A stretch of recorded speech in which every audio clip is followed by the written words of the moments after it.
Magandang araw po sa inyo, Sir Blair.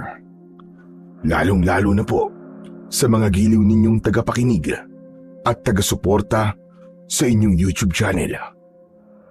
Ang kwentong aking ibabahagi ay nangyari taong 1989. Isa po kong mananabas ng damo at dumadayo sa mga karatig baryo para sa aking hanap buhay. Hanggang isang araw ay nakatanggap kami ng alok na trabaho bilang mananabas naman ng tubo. Kasama ang matalik kong kaibigan na si Coco. Kaya lang, ang baryong aming pupuntahan ay sikat dahil sa mga namatay na mananabas sa lugar na yon. At dahil sa aking matinding pangangailangan para sa aking amang may sakit, tinanggap ko ang trabaho sa kabila ng panganib. At sa pagpunta ko sa baryo ng Santilro, hindi ko akalain na magaganap ang nakakakilabot na pangyayari sa buhay ko na hindi ko po makakalimutan.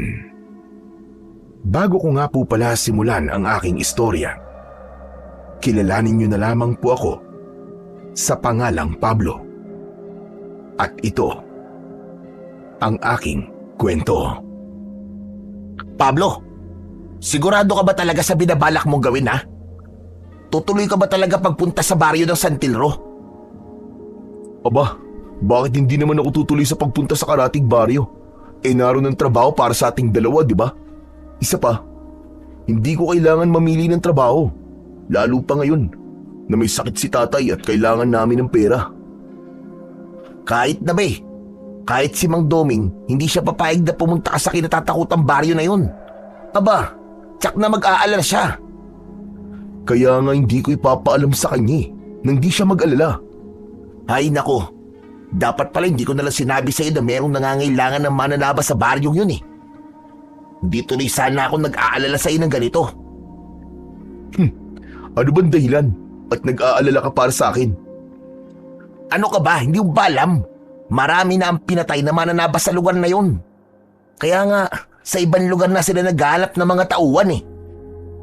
Ano naman ngayon kung marami nang pinatay sa baryo na yun? Wala naman tayong ginagawang masama, di ba? Isa pa, kahit saan tayo magpunta, pag oras mo na, wala na tayong magagawa. Kaya kung natatakot ka, di naman kita pipilitin na sumama sa akin eh. Ay nako, kahit ayokong sumama sa'yo, mapipilitan pa rin akong samahan ka. Dahil kargo konsensya ko kung may mangyaring masama sa'yo sa lugar na yon. Teka nga, ano ba kasi ang dahilan at marami ang pinapatay na mananabas sa baryong yun? Ay nako, pambihira naman oo. Huwag mong sabihin na hindi mo alam ang kumakalat na balita tungkol sa lugar na yon. Ang mananabas na pinapatay sa baryong yon ay pinatay sa brutal na paraan. Walang makapagsabi kung sino ba talaga ang totoong may gawa nun sa kanila at kung ano ang dahilan ng pagpatay. Bakit? Ano ba ang itsura ng katawan ng mga biktima? Paano mo nasabing brutal ang pagkakapas lang sa kanila?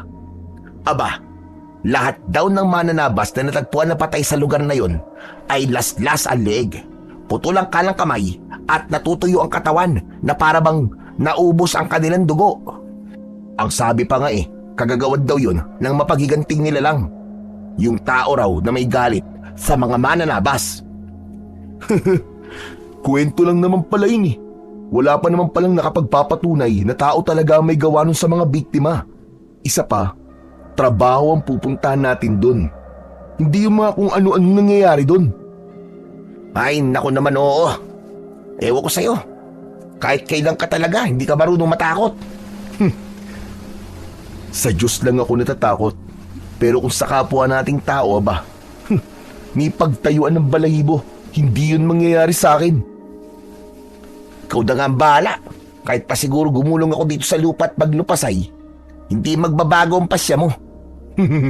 Mabuti naman at alam mo. Tsaka 3 araw lang naman tayo mananatili sa baryo ng Santilro. Wala ka na rin naman magagawa para baguhin ang pasya ko. Dahil nariyan na ang tricycle na sasakyan natin papunta sa lugar na yon.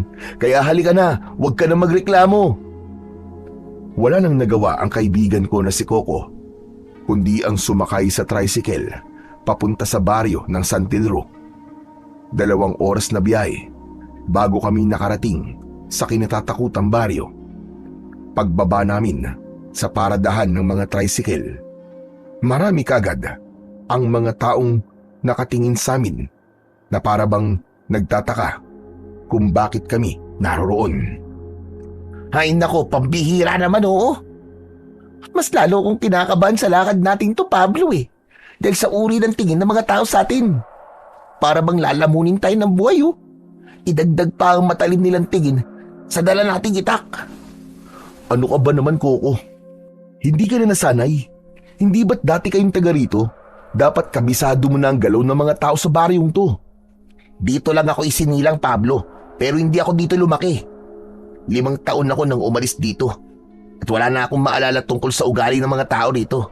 Basta ang alam ko lang, ibang klase silang makatingin.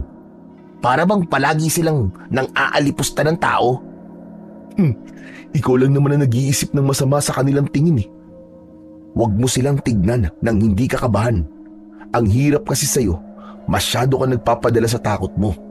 Para kang pranging. Tsaka, mabilis kang naniniwala sa mga kwento ng mga tao. Mas maganda na ikaw mismo makakasaksi sa nangyayari bago mo paniwalaan ang anumang kwento. Ayan ka na naman sa mga salitang ganyan eh. Palibasa hindi ka naniniwala sa mga kumakalat na balita tungkol sa lugar na to. Kaya paisi-isi ka lang. Kagaya nga na sinabi ko sa iyo, Coco, maniniwala lamang ako kung ako mismo makakakita sa katawan ng biktima at sa taong pumatay sa kanila. Ay siya nga pala. Nasa na nga ba ang bahay ni Lolo Osmi mo rito, ha? Ang sabi kasi sa akin ni Tiyugari, nasa dulo raw ng kalsadang ito ang bahay ni Lolo Osmi. Madali raw makilala ang bahay ng matanda dahil marami raw gulong ng sasakyan ang nasa bubungan nun. Sino ba si Lolo Osmi? Siya ang matandang albularyo na may-ari ng pinakamalawak na lupain ng taniman ng tubo at palay dito. Ang sabi, matulungin daw ang matanda sa mga nangangailangan. Kaya hindi raw ito naghangad ng marangyang buhay. Ang gusto lamang ay makatulong sa ibang tao. Pati na sa atin, na mga manggagawa. Kaya pala. Umaapaw ang biyaya sa kanya. Alam mo, bihira kasi ang ganung klase ng tao na iniisip ang kapakanan ng kanyang manggagawa. Teka, bakit ba hindi pa sumama sa ating si Manggari? Susunod daw siya kapag nakuha na raw niya ang pakay niya sa baryo natin. Ganun ba? Talaga to si Manggari oh. Masyadong malihim. Hindi pa sinabi sa'yo kung ano ang bagay na kukunin niya sa baryo natin? Sa pagkakaalam ko, maniningil daw siya ng pautang eh. Maibalik ko nga ang usapan tungkol kay Lolo Osmi. Bakit kaya napakabuti na matanda sa mga tao, no? Ano kayang dahilan, no? Hindi ko alam kung anong totoong dahilan ng kabutihan ni Lolo Osmi sa mga tao. Kaya lang, sa kabila ng kabutihang ipinakita ng matanda sa mga tao, may isang tao pa rin na para bang galit na galit sa matanda. Karamihan kasi sa mga pinatay sa baryo noong nakaraang araw ay mga tauhan niya. Yun ang sinasabi kong nakakakilabot na pangyayari sa baryong to. Hinding-hindi yun mangyayari sa ating Coco. May gabay tayo ng Panginoon, kaya huwag ka mag-alala. Walang mangyayaring masama sa atin. Wala nang nagawa ang kaibigan ko na si Coco nang mauna akong maglakad sa kalsada. Magmula kanina ay hindi namin pinag-usapan ang tungkol sa pagkamatay ng mga mananabas sa lugar na yon. Pagkalipas ng ilang minutong paglalakad, narating namin ang tapat ng bahay ni Lolo Osmi. Tao po! Tao po! Sandali lang, Pablo. Para yatang walang tao dito ah. Meron yan. Baka mahina lang ang pandinig ni Lolo Osmi. Magtatawag pa sana ulit ako sa matanda. Nang mula sa pintuan ng balkonay, lumabas ang 5 lalaki na puro may sakbit na itak sa kanilang bewang. Nagbibilang sila ng pera habang nakangiti. Pagtapat nila sa amin, sinulyapan at tinitigan ako ng isang lalaki. Saka siya lumapit sa akin. Hoy! Sino kayo Anong kailangan niyo sa may-ari ng bahay na to? Mawalang galang na ho. Andyan ho ba si Lolo Osme? Tanungan ba ako na nawawalang kalabaw ha? Bakit hindi mo alamin kung may tao sa loob? Teka, parang di kayo taga rito ah. Hindi nga kami taga rito. Kaya nga nagtatanong ako sa iyo eh. Aba, parang presko ang dating mo sa akin ah. Teka nga, kayo siguro yung mga bagong mananabas sa tubuan ni Lolo Osme no? Ang mga baguhan pa naman ay mga sip-sip sa trabaho. Huwag mo akong itulad sa iyo, Brad. Matagal ka na sa trabaho, pero mukhang sip-sip ka pa rin. Tsaka, kung di ka maayos kausap, mabuti pa yata, sa aso na lang ako magtanong. Baka sakali, makatanggap pa ako ng matinong sagot. Aba, ano sabi mo? Ano palagay mo sa akin? Hindi ako matinong kausap ha? Teka, sandali lang naman mga tol. Pasensya ka na kaibigan ha. Ganyan lang talaga siya magsalita eh. Sige, papasok na kami sa loob ng bahay ni Lolo Osme. Salamat sa'yo. Hindi pa tayo tapos. Magtutuos pa tayo. Hindi magtatagal. Makakasama ka namin sa trabaho. Kaya umayos ka. Maayos naman ako ah. Bago akong paligo, malinis ang damit ko. At hindi ako amoy araw. Ba't talaga ba niloloko mo ko? Hindi kita niloloko. Nagkataon lang na totoong sinasabi ko. Maligo ka muna bago ka makipag-usap sa akin. Mukhang hindi maganda ang singaw ng hangin eh. Dahil sa sinabi ko, ay naghalakhakan ang mga kalalakihan na kasama nito. Kaya nalaman ko rin na Rodel ang pangalan ng lalaki. Nang akma sana na itutulak ako ni Rodel, lumabas mula sa pintuan si Lolo Osme. Sandali lang, ano kaguluhan yan, Harodel? Wala po Lolo Osme. Nagtatanong lamang po sila kung ito raw ba ang bahay nyo. Ganun ba? Hala, sige na. Makakalis na kayo, Rodel. Ituloy nyo na ang trabaho nyo sa palayan. Itambak nyo ang naani ninyong palay sa ilalim ng puno. Huwag kayo magpapakabi, ha? Opo, Lolo Osme. Sige po, tutuloy na po kami. Isang tango ang naging tugon ni Lolo Osme kay Rodel. Bago ito umalis, ay tinapunan muna niya ako ng masamang tingin. Maya-maya pa ay lumapit sa amin si Lolo Osme. Mga iho, ano ba ang kailangan nyo sa akin? Lolo Osme, ako po yung pamangkin ni Gary. Siya po ang nagsabi na naghahanap raw po kayo ng mananabas sa inyong tubuan. Kami po ang kanyang pinadala eh. Ako po si Coco at siya naman po ang kaibigan kong si Pablo. Ikaw na ba ang pamangkin ni Gary? Abay, binata ka na pala. Teka, mabilis ba kayo magtabas? Opo. Yun din po kasi ang hanap buhay namin sa baryo namin eh. Abay, tama-tama. Maaga ninyo matatapos ang trabaho. Teka, sandali lang. Hindi naman siguro lingid sa inyo ang kwento tungkol sa mga mananabas na pinatay sa baryo namin. Hindi ba kayo natatakot na manatili rito? Hindi po kami natatakot.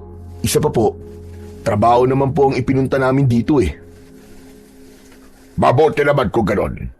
Tsaka bawal magpagabi sa bukid. Kaya kailangan mabilis ang kilos para marami ang natatrabaho. Nagkakaintindihan ba tayo? Opo, Lolo Osme. Naiintindihan po namin. Bueno, pumasok muna kayo sa loob ng bahay ko para mapag-usapan natin ang magiging trabaho ninyo. Pansamantala, ay dito muna kayo tutuloy sa kubo ko hanggat hindi natatapos ang trabaho sa bukid. Mawalang galang na po, Lolo Osme. Hanggang ngayon po ba, wala pa rin natutukoy ang mga pulis dun po sa taong pumatay sa mga mananabas ninyo?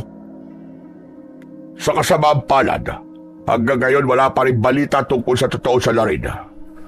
Walang iniiwan na bakas ang mamamatay taong yun dahil wala siyang itinitirang buhay sa lahat na kanyang nagiging biktima. Malaki ang perwisyong idinudulot niya sa pamumuhay namin lahat dito dahil natatakot na mga tao na magtrabaho sa akin bilang mananabas.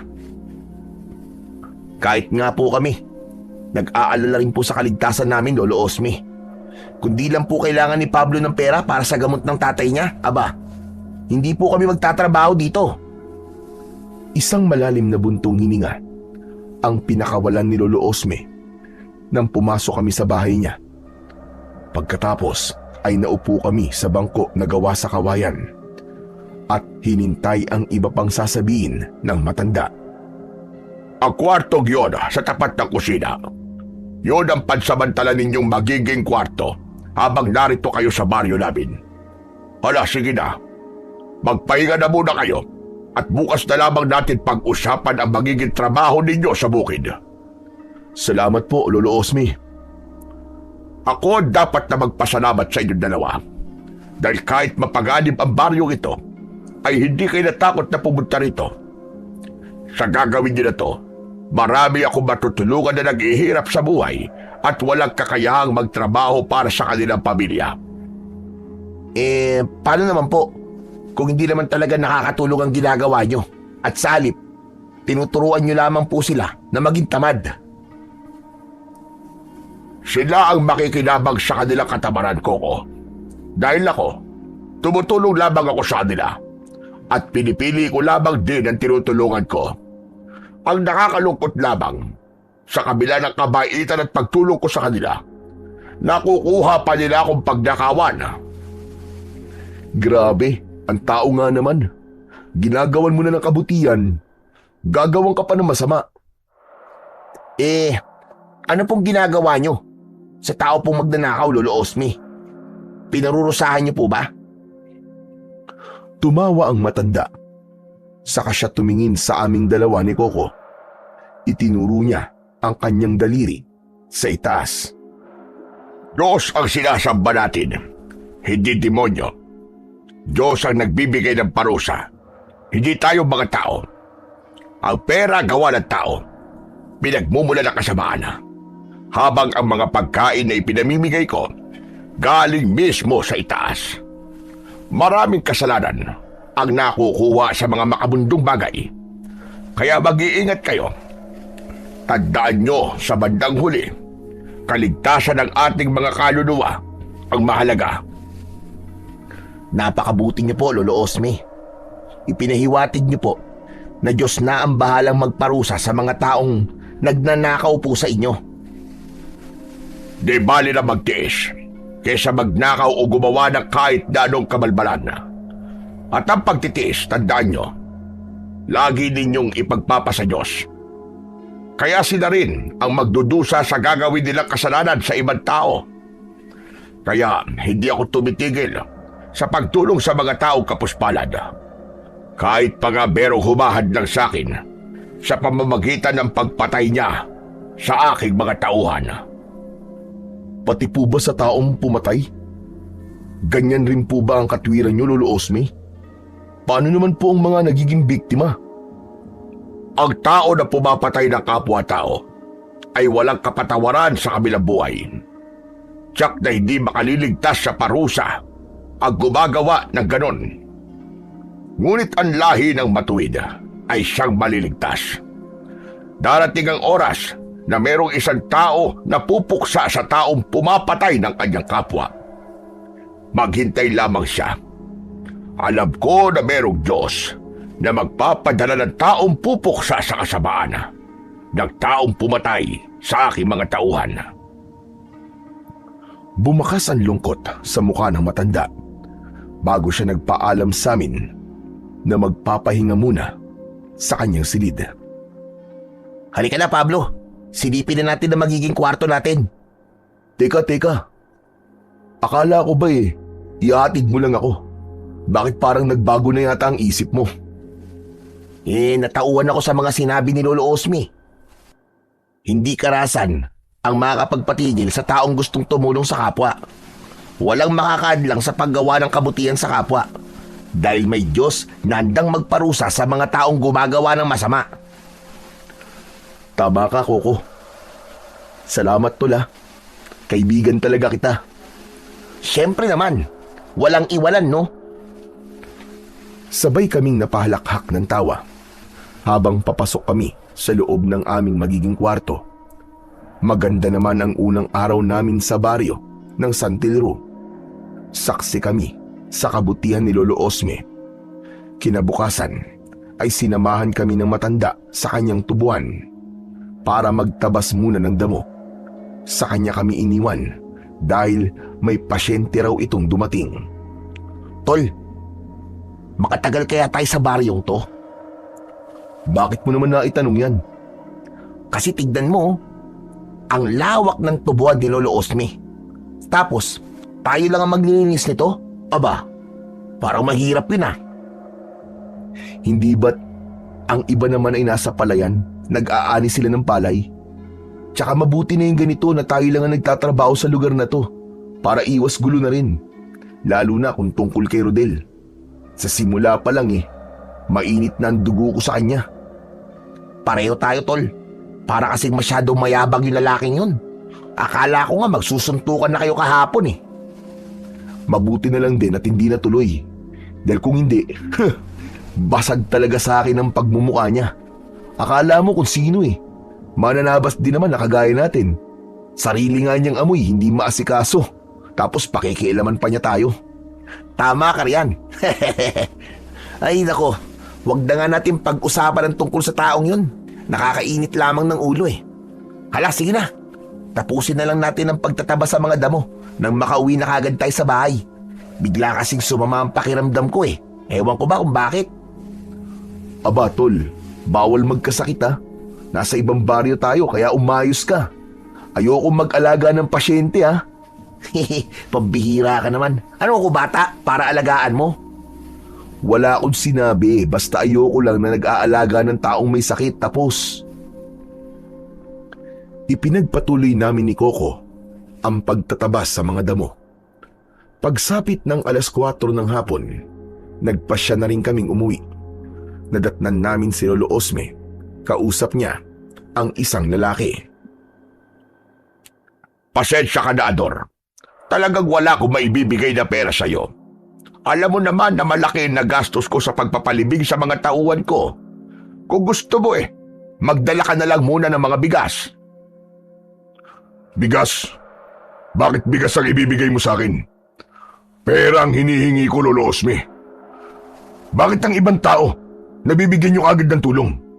Samantalang ako, na tunay niyong kadugo, wala kayong maibigay sa akin na pabor. Mas gusto niyo pang tumulong sa patay kaysa sa akin na buhay. Hindi naman sa ganoon, Ador. Palagi naman akong tumutulong sa iyo, hindi ba? Ngayon lang kita hindi na pagbigyan dahil alam ko na gagamitin mo lang ang pera sa pagsusugal mo. Kung bigas naman ang kailangan mo, aba, marami ako dyan sa kusina. Kumuha ka hanggat gusto mo. Kung sa bagay, pwede ng bigas. Ibibenta ko na lang para maging pera. Ay nako, hindi pwede yun. Huwag mo nang ibenta ang bigas. Ipakain mo na lang sa pamilya mo. Ang dami mo naman sinasabi. Magbibigay ka ba o hindi? Naalarma kaming dalawa ni Coco nang hawakan ni Ador ang braso ni Lolo Osme. Kaya naman, agad kaming lumapit sa kanila. Teka, mawalang galang na po sa inyo. Pero mali naman po yata na sinasaktan niyo po si Lolo Osme. At sino ka naman pakialamero ka? Hindi na po malaga kung sino ako. Ang malaga, bitiwan niyo ang braso ni Lolo Osme. Abat ang lintik na to Inuutusan mo ba ako? Sandali lang, teka, tama na. Ador, hala sige na. Bitiwan mo na ang braso ko. Ibibigay ko na sa iyo ang bigas. Huwag mo lang guluhin ang mga bisita ko. Ano? Bisita? Ibang tao na pinatutuloy mo sa bahay mo habang ako nakikitira sa sirang kubo habang naghihintay ng limos mo. Ibang klase ka rin matanda ka, no? Nagtatrabaho sila sa akin at hindi sila taga rito. Kaya kung kukunin mo ang mga bigas ko, sige na, kunin mo na at makakaalis ka na rito. Pabalyan na itinulak ni Ador si Lolo Osme na agad ko namang nasalo para hindi ito tuluyang matumba. Umalis naman sa aming harapan si Ador. Ang sama naman ng lalaking yun, Lolo Osme. Hayaan nyo na siya para walang gulo. Sanay na ako sa ugali niya.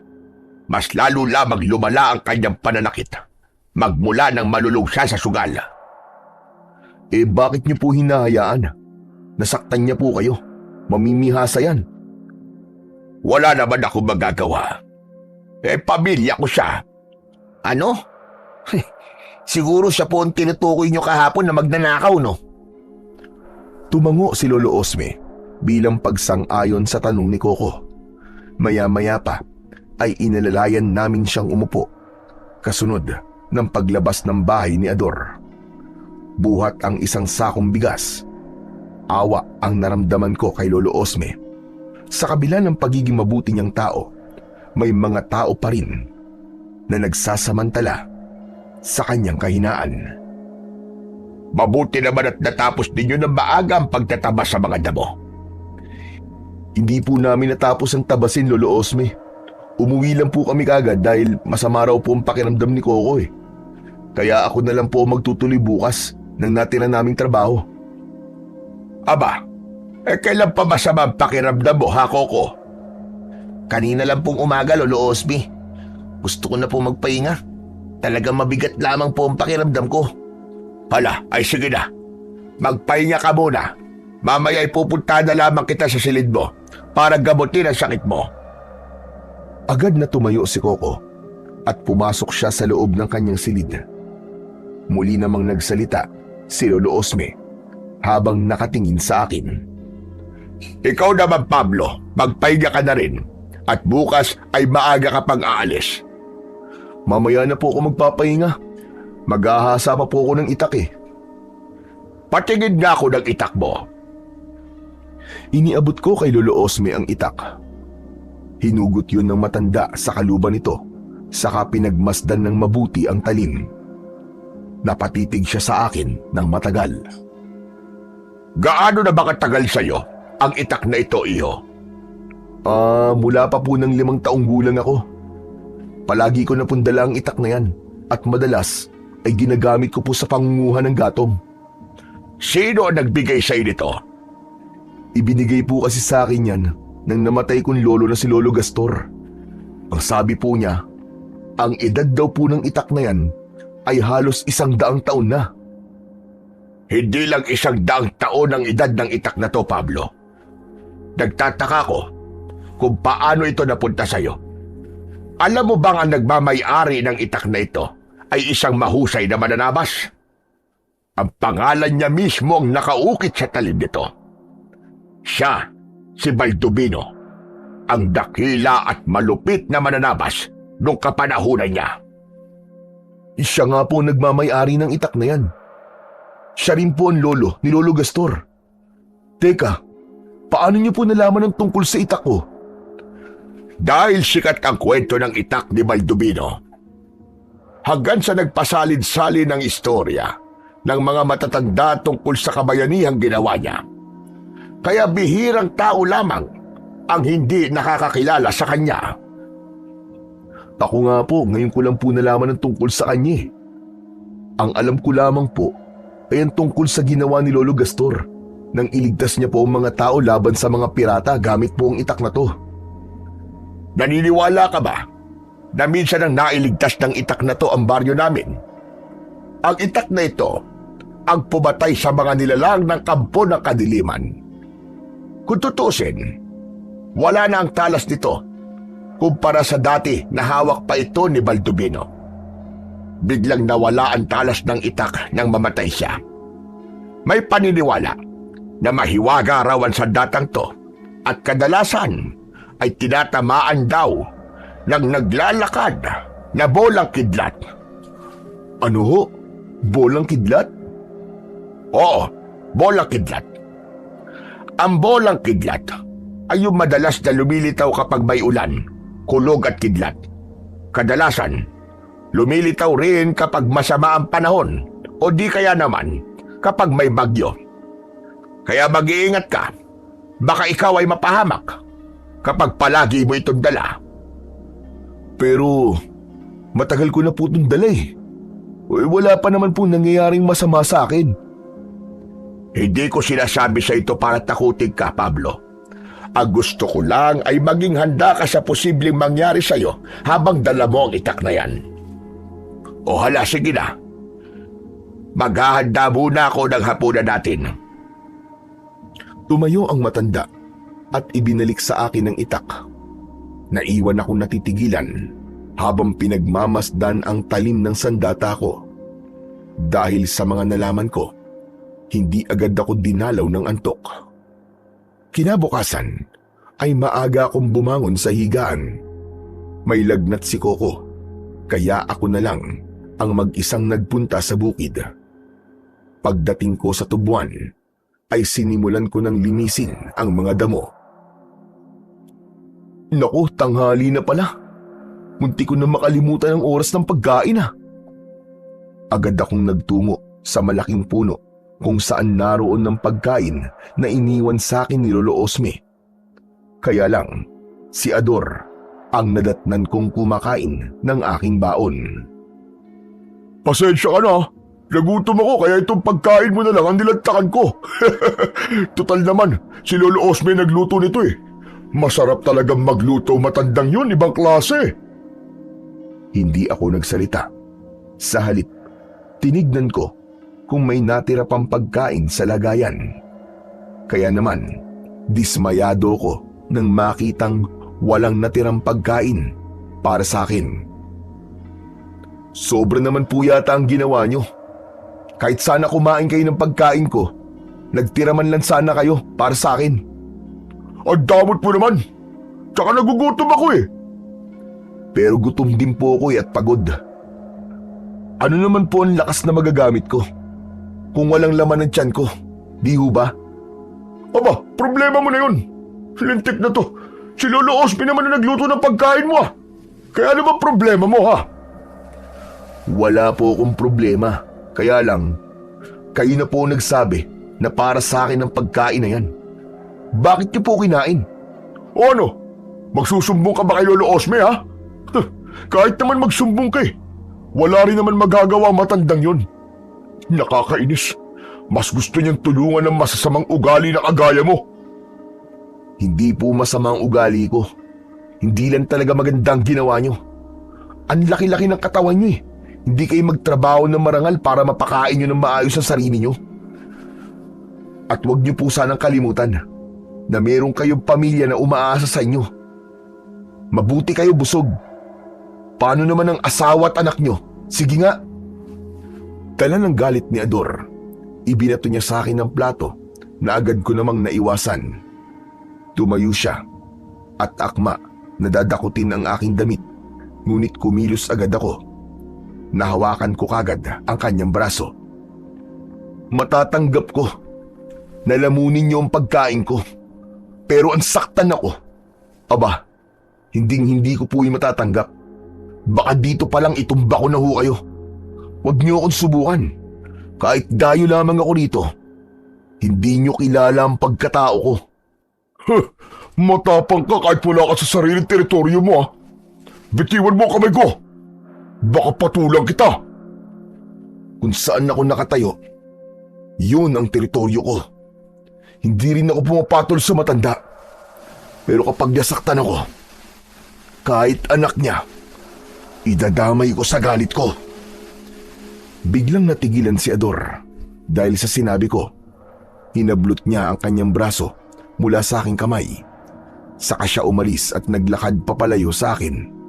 Pinagmasdan ko naman ang nagkalat na lagayan ng pagkain sa damuhan bago ako napatingin sa gawi ni Ador. Anak ng putya, oo. Kapag minamalas ka nga naman. Wala nang natira sa pagkain ko. Wala na akong nagawa kundi ipagpatuloy ang trabaho. Natubig lang ang laman ng aking tiyan. Dahil sa kagustuhan kong matapos ang tabasin, hindi ko namalayan na 5:00 na pala ng hapon. Biglang kumulog, kasunod ng kidlat. Maya-maya pa, bumuhos ang malakas na ulan at umihip ang hangin. Teka, bigla naman yata ang pagsama ng panahon. Wala pa naman akong masisilungan dito dahil walang bahay rito. Pambihira, Kapag kinakapitan ka talaga ng kamalasan, oo. Walang pinipiling oras Akma na sana akong hakbang para sana umuwi sa bahay. Ngunit bigla akong nakarinig ng ingay mula sa aking likuran. Sa paglingon ko, ganun na lamang ang panlalaki ng aking mga mata nang makita ko ang hugis bola na kuryente. Nakakasilaw ang liwanag at naglilikha ng tunog na parabang nasusunog. Bawat daanan nito ay agad na nagliliyab at nasusunog. Mabilis akong tumakbo para makalayo sa bagay na yon. Diyos ko! Sinusundan ako ng bolang kuryente! Nanginginig ang tuhod ko habang mabilis ang takbo. Ngunit humarang ito sa aking harapan. Kaya naman natigilan ako. Diyos ko, Panginoon ko! Iligtas niyo po ako mula sa bolang kidlat na ito! Saka ko lang naalala ang tungkol sa aking itak. Hindi kaya ang hinahabol sa akin ng bolang kidlat ay ang itak na to? Wala na akong pagpipilian. Kailangan kong itapon ang itak. Ngunit nabitin ang aking kamay sa ere dahil tinamaan na ako sa katawan ng bolang kidlat. Naramdaman ko ang init at pagkapaso ng aking balat. Sa sobrang lakas ng kidlat, tumalsik ako at bumalandra sa katawan ng puno. Tulong! Tulungan niyo po ako! Gumapang ako sa damuhan, kaya napansin kong nagkulay itim ang talim ng aking itak dahil sa sunog. Nasunog din ang aking damit, kaya nararamdaman ko ang pagkuskus ng damo sa aking hubad na katawan. Sobrang sakit ng paso sa aking balat, ngunit namula lamang yon. Ang ipinagtataka ko lang, buhay pa ako ng mga sandaling yon. Pambihira, damit ko lang ang nasunog. Ano bang nangyayari sa akin? Anong klaseng kababalaghan to? Pinilit kong tumayo at pinagmasdan ang aking mga kamay. Inilinga ko ang aking paningin sa paligid dahil baka may ibang tao na nakakita sa akin. Ngunit sa sobrang lakas ng ulan, malabong may tao pa na nagtatrabaho sa tubuan. Idagdag pa ang madilim na paligid. Paano ako makakauwi? Hindi ako pwedeng makita ni Lolo Osmi sa ganitong itsura. Ano ba kasing nangyayari sa akin? Hindi kaya ito na ang sinasabi ni Lolo Osmi? Hindi kaya ganito rin na nangyari kay Lolo Baldubino bago siya naging malakas na mananabas? Litong-lito ako ng mga sandaling yon. Ngunit nagpasya kong maghanap ng malapad na dahon na maaari kong maipantaklob sa aking katawan. Nang makahanap ako ng mga dahon, narinig ko naman ang malakas na sigaw mula sa taong may dalang ilaw na gasera. Pablo! Pablo, nasaan ka iyo? Sumagot ka! Pablo! Hala, anong gagawin ko? Hindi ako pwedeng makita ni Lolo Osmi sa ganitong kalagayan. Kailangan kong humanap na mapagtataguan. Tama, dito muna ako sa likod ng puno magtatago. Nasaan na kaya ang batang yun? Diyos ko, ang lakas pa naman ng ulan at malapit nang tumaas ang tubig sa tulay. Baka kung ano na nangyari sa kanya. Mula sa aking pinagkukublian ay narinig ko ang pag-aalala na yon ni Lolo Osmi. Pablo! Nasaan ka ba? Pablo! Sigaw ng matanda habang inaaninag niya ang daan gamit ang gasera. Maya-maya pa ay nagpasya na ang matanda na umalis sa lugar na yon. Tahimik naman akong sumunod sa kanya, pabalik sa bahay. Pagkalipas ng ilang minutong paglalakad, narating na ng matanda ang kanyang bahay. Luminga muna ito sa paligid bago tuluyang pumasok sa loob. Sa pintuan ng kusina, doon ako dadaan. Tamang-tama, may damit akong nakasampay sa likod ng bahay. Mabilis akong kumilos. Nilapitan ko ang aking mga damit sa sampayan. Nang tuluyan akong makapagbihis, maingat akong pumasok sa loob ng kusina. Pero nagulat ako nang bumungad sa aking harapan si Lolo Osmi. Abay lintik na batang ire. Muntik na akong himatayin sa gulat. Saan ka ba nagpunta? Bakit ginabi ka na sa pag-uwi? Nag-alala ako sa iyo kaya pinunta kita doon sa bukid. Pero wala ka naman doon. Pasensya na po kay Lolo Osmi. Inabutan po kasi ako ng malakas na ulan sa daan eh. Hindi ba't sinabi ko naman sa iyo na huwag kang magpapagabi sa daan, lalo na sa labas ng bahay? Abay mahirap na. Baka mamaya, matsyempohan ka ng mananabas ng tao. Saglit na tumigil ang matanda sa pagsasalita nang mapansin niya ang sugat ko sa katawan at sa itsura ng aking itak. Teka, sandali. Ano nangyari sa'yo? Bakit may sugat ka sa leeg na para bang paso? At ang itak mo, mukhang sunog. Saan ka ba talaga nanggaling, ha, Pablo? Hindi kagad ako nakapagsalita dahil wala akong maisip na dahilan kung paano ko maiiwasan ang tanong ni Lolo Osme. Naku, Diyos ko po. Hindi kaya ba'y nangyari sa'yo kanina habang nasa tubuan ka? Pasensya na po kay Lolo Osme. Bala ko po sanang ilihim sa inyo ang totoong nangyari sa akin kanina eh. Kaya lang hindi ko na po maitatago ang sugat at ang kulay ng aking itak. Huwag ka na magpaliwanag. Batay sa itsura mo, pati sa itsura ng itak mo, tinamaan ka na naglalakad na bolang kidlat, tama ba? Opo, Lolo Osme. Napuruhan po ng kidlat ang talim ng aking itak. Pero hindi ko po alam kung paano to nangyari. Kung paanong buhay pa po ako hanggang ngayon. Dahil iniligtas ka ng itak ni Baldubino. Muling kinilala ng bolang kidlat ang itak ng isang mananabas. Ho? Ano pong ibig sabihin nito, Lolo Osme? Maaaring ikaw ang bagong sugo. Ikaw ang ipinadala para tapusin ang kasamaan ng taong mananabas. Kaya lang, isa rin itong palatandaan ng paglitaw ng kampo ng kadiliman. Isang napipintong pagsalakay ng mga nilalang na mag-aasik ng lagim sa baryo namin. Masama itong pangitain, Pablo. Nilalang ng dilim? Paano po nangyari yun? Tsaka di ba sabi nyo, natalo na po ni Lolo Baldubino ang mga nilalang na nagtatago sa dilim. Kaya, imposible po na merong ganong klaseng nilalang sa panahon ngayon. Walang pinipiling oras sa paglitaw ng kampo ng kadiliman, Pablo. Lalo na kung ang taong tatawag sa kanila ay may karunungang itim. Muling mabubuhay ang mga aswang kung merong mag-aalay ng kaluluwa sa hari ng dilim. Palagi mo't tatandaan, kapag lumitaw ang sandatang mga katalo sa masamang elemento, nangangahulugan na merong panganib na darating mula sa kadiliman. Dahil isa itong babala. Pero isa lamang po akong hamak na mananabas ng damo. Wala po akong alam sa pakikipaglaban.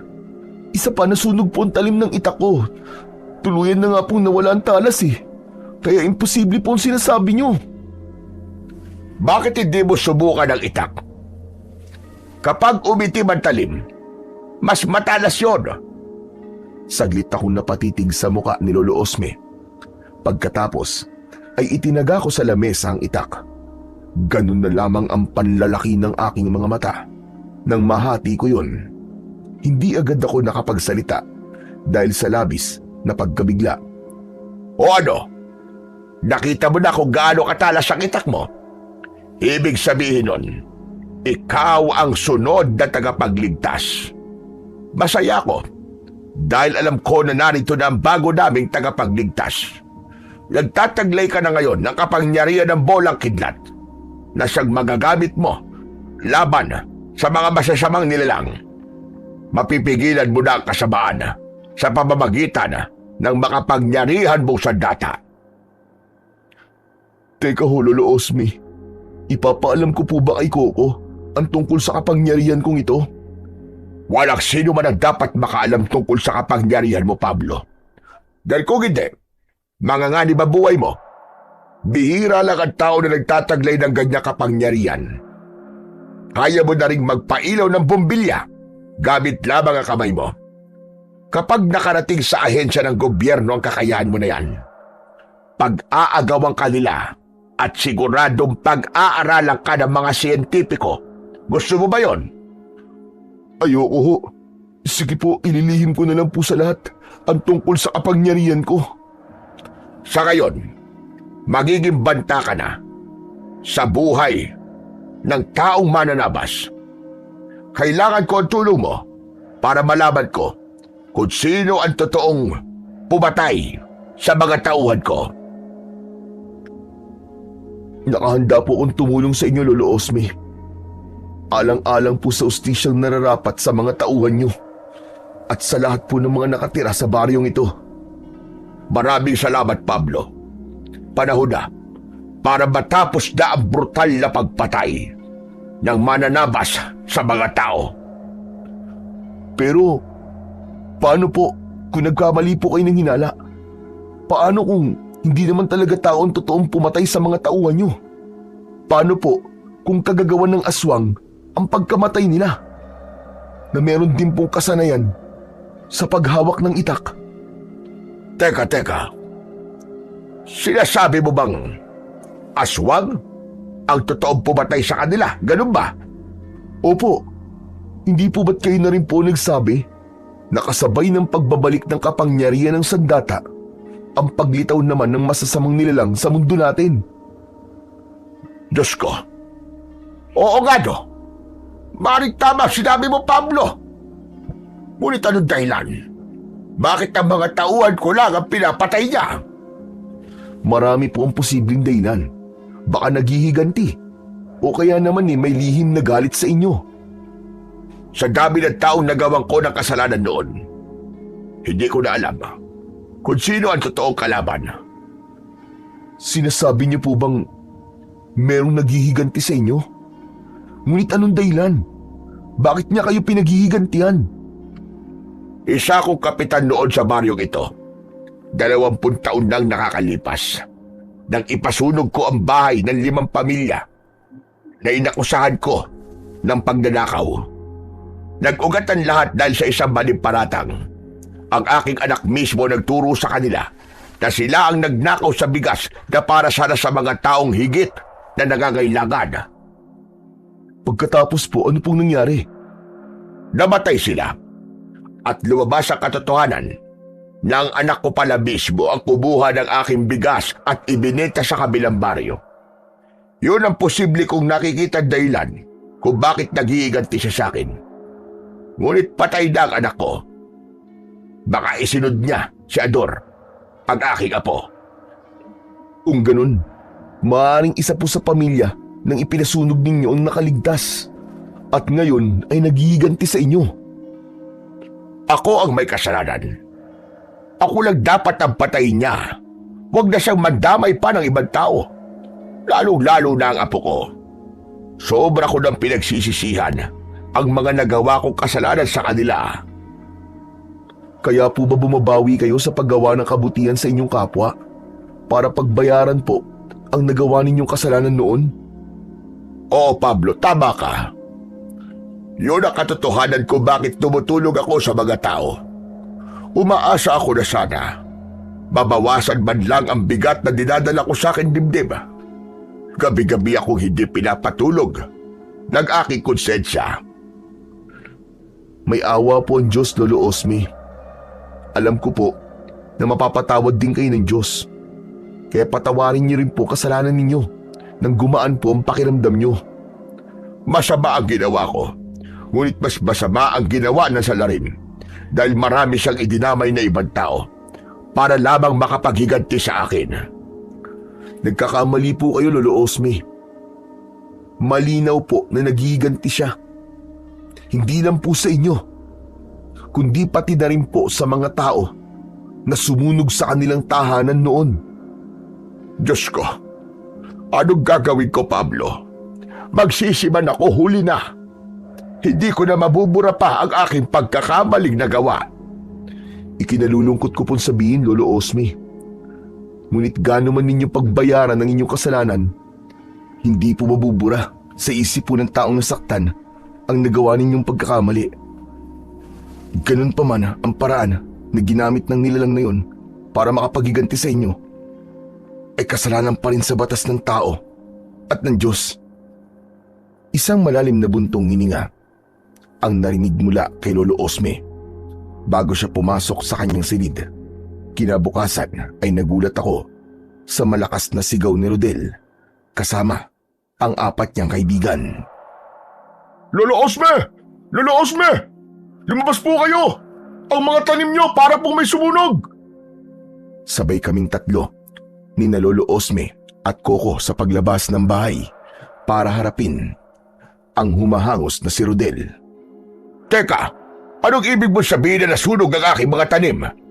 Halos kalahati po sa inyong pananim ang nasunog. At ang nakakakilabot to, 2 bangkay ng lalaki ang natagpuan ng mga pulis sa bukid nyo. Halip po kayo, tignan niyo po ang nangyari sa kanila. Teka, sandali lang po, Lolo Osme. Sasama po kami sa inyo. Ako rin po, Lolo Osme. Sasama rin po ako sa inyo. Hala, sige na. Tayo na. Bilisan niyo, Lolo Osme. Tara na po. Kaya naman, mas lalo kaming nagmadali sa pagpunta sa bukid ni Lolo Osme.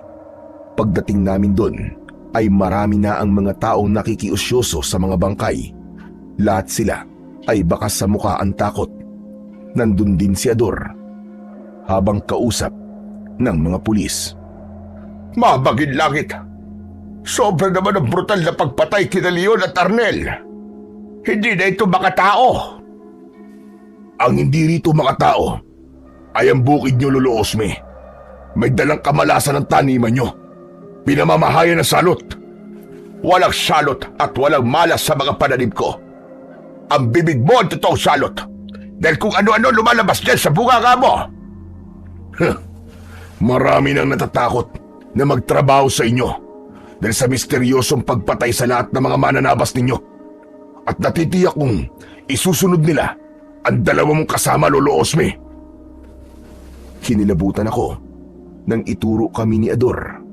Kaya naman, nagalit si Lolo Osme. Walang mangyayaring masama kina Pablo at Coco. Ang taong pumatay sa mga biktima, siya ang dapat na mag-alala. Dahil nalalapit na ang kanyang katapusan. At kung hindi ka magbabago, Ador, hindi malabong mangyari na ikaw naman ang hahandusay sa damuhan na yan. Hindi rin yun mangyayari sa akin. Dahil hindi naman ako mananabas eh. Tsaka bilib din naman ako sa inyo, ano? Sa kabila ng nakakakilabot na nangyayari sa taniman nyo.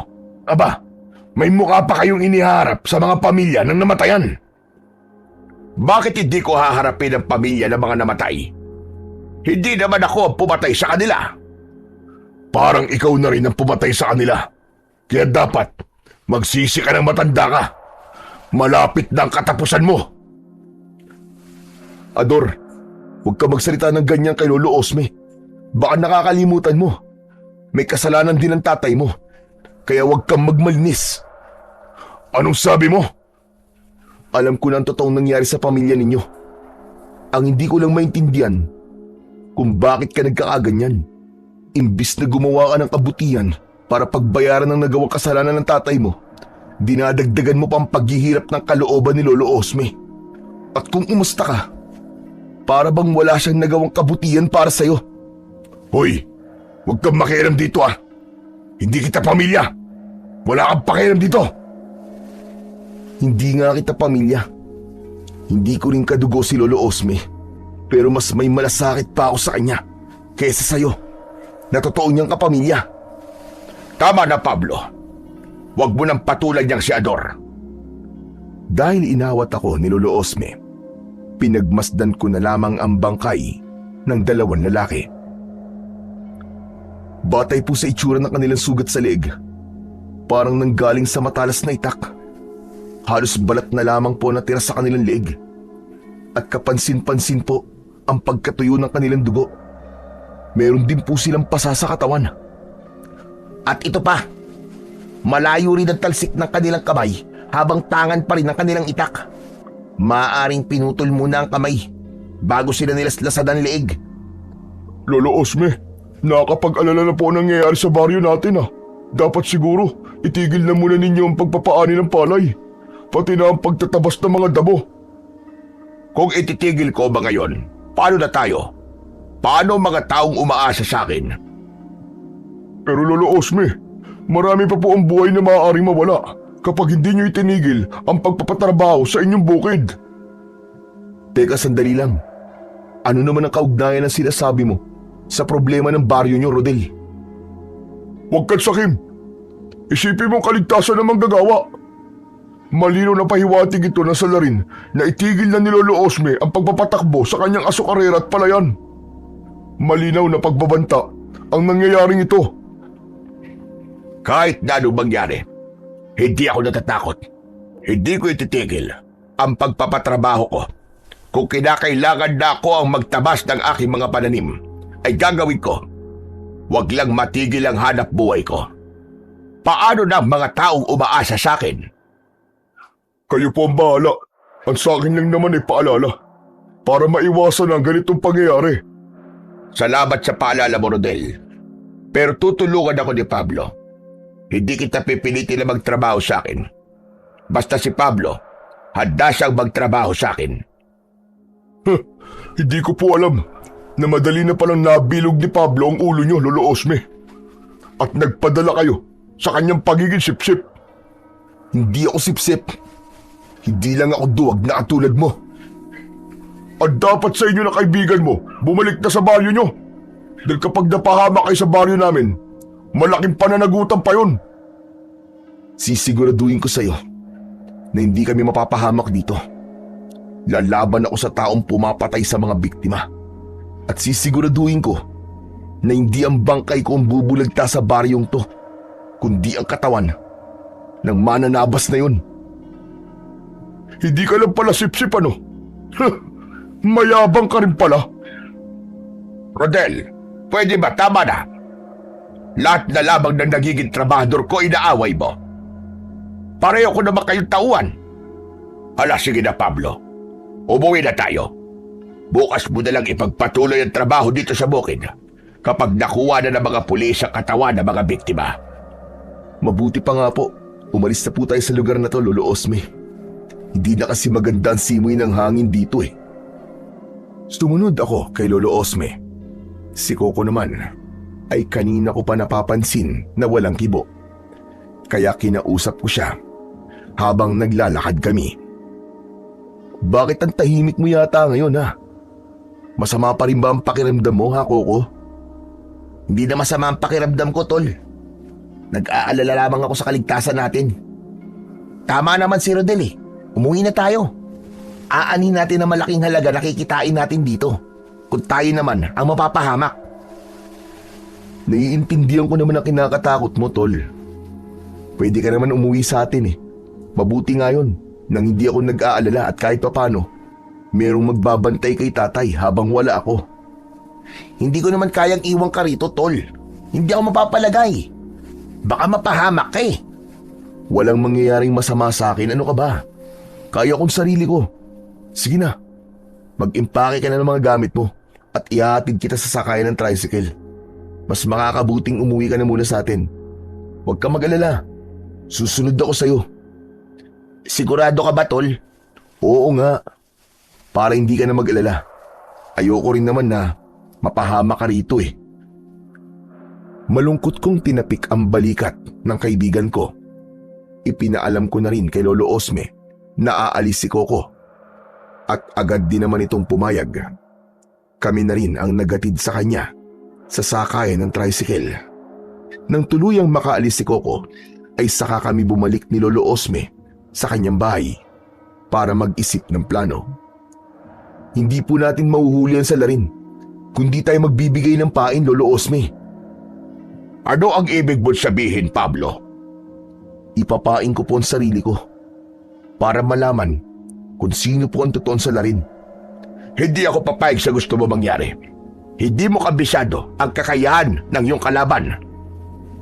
Kailangan ko pong subukan ang kapangyarihan ng bolang kidlat. Nakahanda po ako sa maaaring mangyari sa akin. Magtiwala po kayo, Lolo Osme. Tatapusin ko na po ang kasamaan ng aswang na yun. Isang malalim na buntong hininga ang pinakawalan ni Lolo Osme habang nakatingin siya sa akin. Ngunit buo na ang pasya ko. Ang ipain ang sarili ko para matapos na ang kaguluhan sa baryo nila. Pagsapit ng gabi ay nagtungo ako sa taniman ng tubo. Nagkunwari akong nagtatabas pa rin ng mga damo. Ngunit biglang may humataw ng kahoy sa aking ulo. Naramdaman ko ang hilo, ngunit malinaw kong naririnig ang boses ni Rodel. Sige, dalhin niyo ang sip-sip na yan sa kakahuyan.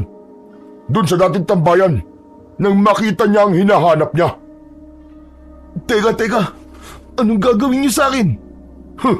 Anong gagawin? Simple lang.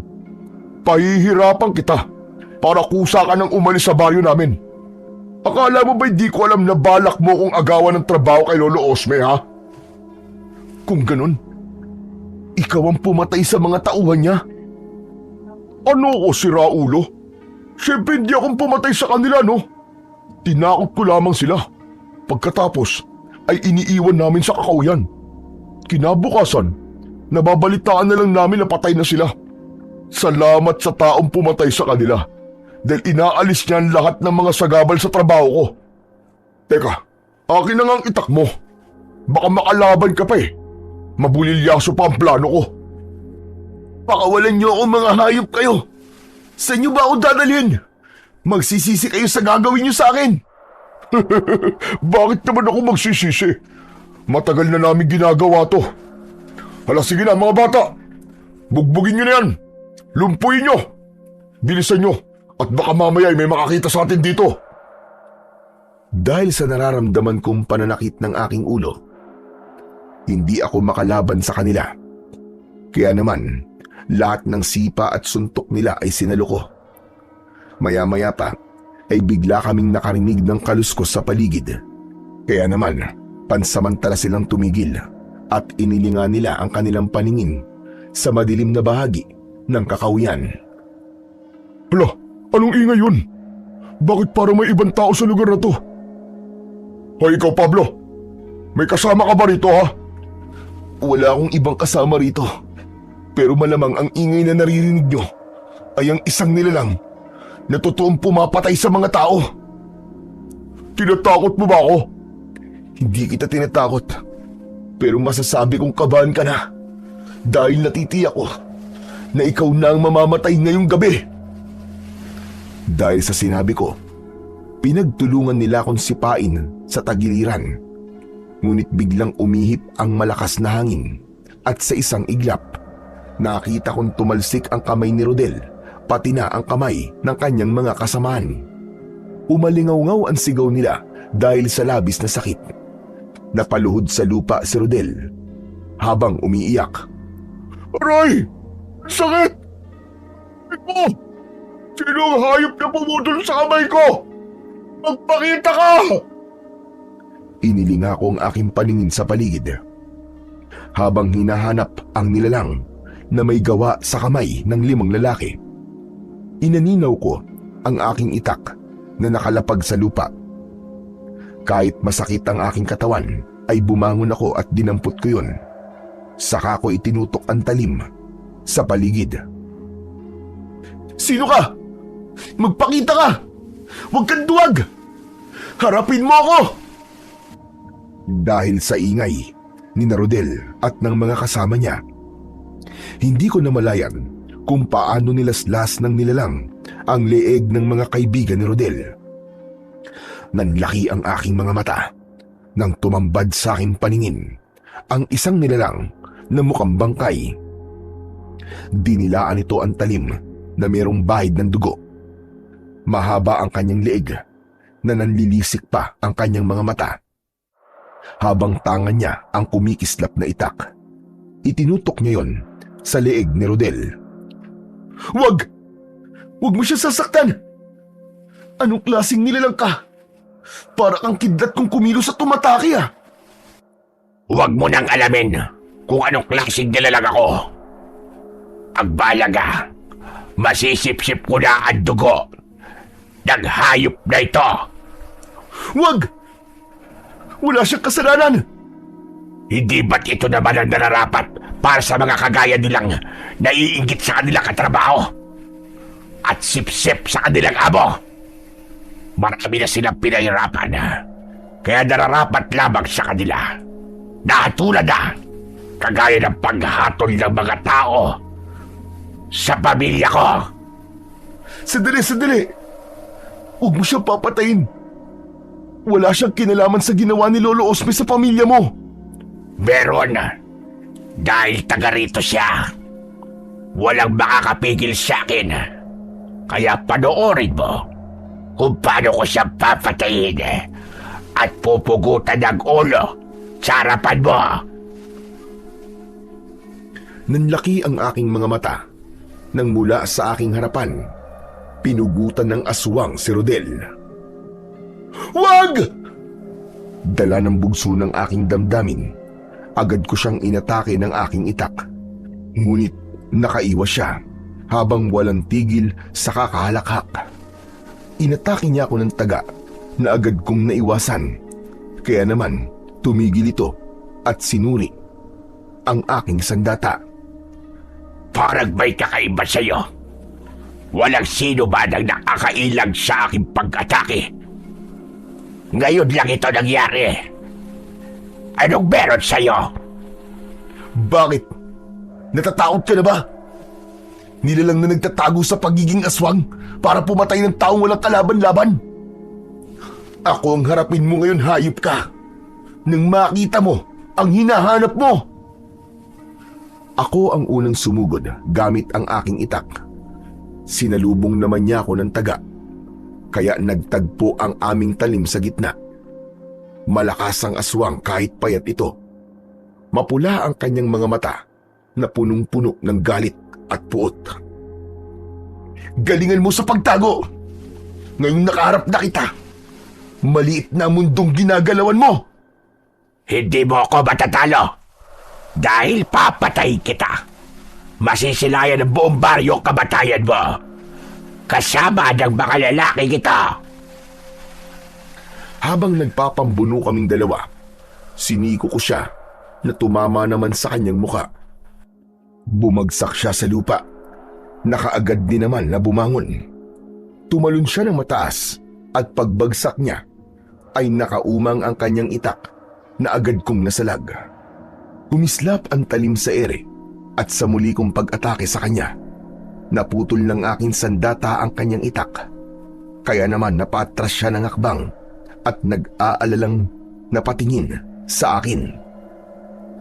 Siguro naman, alam mo na kung sino kinakalaban mo ngayon. Hindi maaari ito. May kakaiba sa sandata mo. Ikaw ang bagong nakatakda para sa sandata ni Baldovino. Ikaw ang nakatakda. Natatalo sa akin. Mabuti naman at alam mo, hayop ka. Kaya humanda ka na. Muli ko siyang inatake ng taga. Ngunit bigla siyang kumaripas ng takbo. Sinundan ko pa siya sa kakawyan. Pero sinalubong naman ako ng mga aswang. Natigilan ako dahil marami sila. Diyos ko, masyado silang madami. Ano? Natatakot ka na ba? Sige lang, lumaban ka. Pero bago yon, harapin mo muna ang mga alagad ko. Sila lang naman ang mga biktimang pinatay ng mga tao rito. Na dahil sa maling paratang, isang pagkakamali ang labanan ako. Mapabagsak mo man ako, babangon ako, at dudurugin kita. Hindi ka magtatagumpay sa mga binabalak mo. Kahit na anong mangyari, pipigilan kita. Hindi mo na ako mapipigilan. Kaya't magdasal ka na. Dahil matitikman mo ang pait ng aking pag-iigante. Hala, sige mga alagad ko. Patayin niyo siya. Ipakilala niyong lahat sa kanya kung sino ang tunay na pinakamalakas na mananabas sa baryong ito. Sabay-sabay na umatake sa akin ang mga nilalang.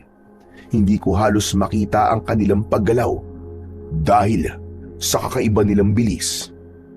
Bigla na lamang silang sumusulpot sa aking harapan at bawat atake nila ay tinatamaan nila ako ng kalmot sa aking katawan. Masakit at parabang pinupunit. ang aking laman. Ano? Lumaban ka? Nasaan ang tapang mo? Ipakita mo sa mga alagad ko! Dahil sa nararamdaman kong panghihina, itinukod ko ang aking sandata sa lupa at inipon ko ang aking lakas. Lumitaw ang malakas na liwanag mula sa talim ng aking itak. Anong ibig sabihin? Nagliwanag sa sandata mo? Ang ibig sabihin nito, kamatayan para sa mga alagad mo! Tuluyan na akong umatake ng taga sa mga kalaban. Bawat tamaan ng aking sandata, agad silang nasusunog na para bang kinukuryente. Hanggang sa maabo ang kanilang katawan.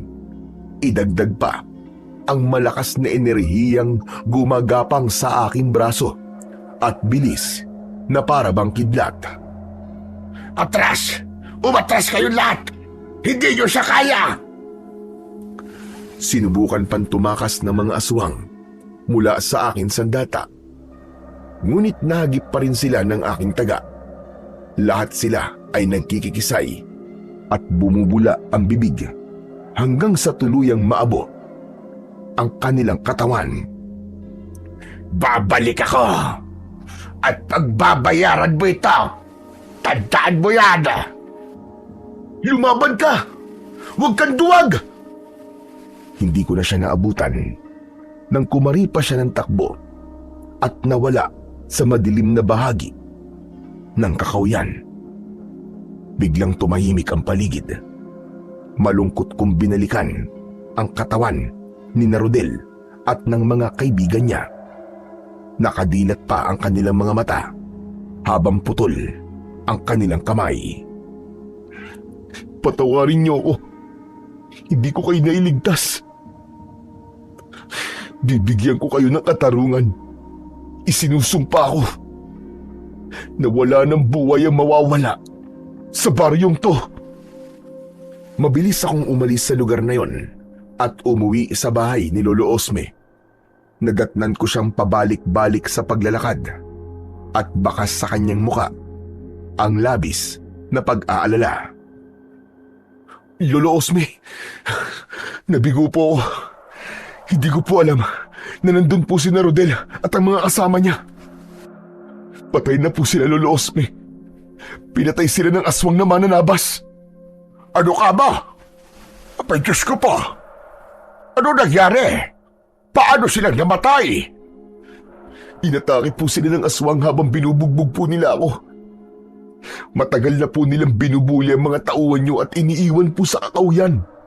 Para bang pinapain. Ang aswang lang po ang nagtutuloy ng masamang gawain ni Rodel at ng mga kaibigan niya. Sinasabi ko na nga ba? At aswang ang totoong pumapatay. Anong itsura nila, Pablo? Para po silang bangkay dahil sa kapayatan. Kita po yung ribs. Mahaba po ang kanilang leeg. Nakakatakot po ang kanilang itsura, Lolo. Kakaiba po ang anyo nila. Kung ganon, tama ang hinala ko. Naaswang na anduduno ang pumatay sa mga tauhan ko.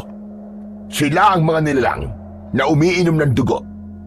Kalahi sila ng sinaunang aswang. Nagiganti po sila sa mga tao. At hindi lamang po kayo ang puntirya nila, kundi pati na rin ang mga tao rito. Pablo, tulungan mo ko. Nakikiusap ako sa iyo. Nakahanda po akong tumulong sa inyo, Lolo Osme. Kaya huwag po kayong mag-alala. Nanghihina na napaupo si Lolo Osme sa bangko na gawa sa kawayan. Maya-maya pa ay biglang dumating si Ador.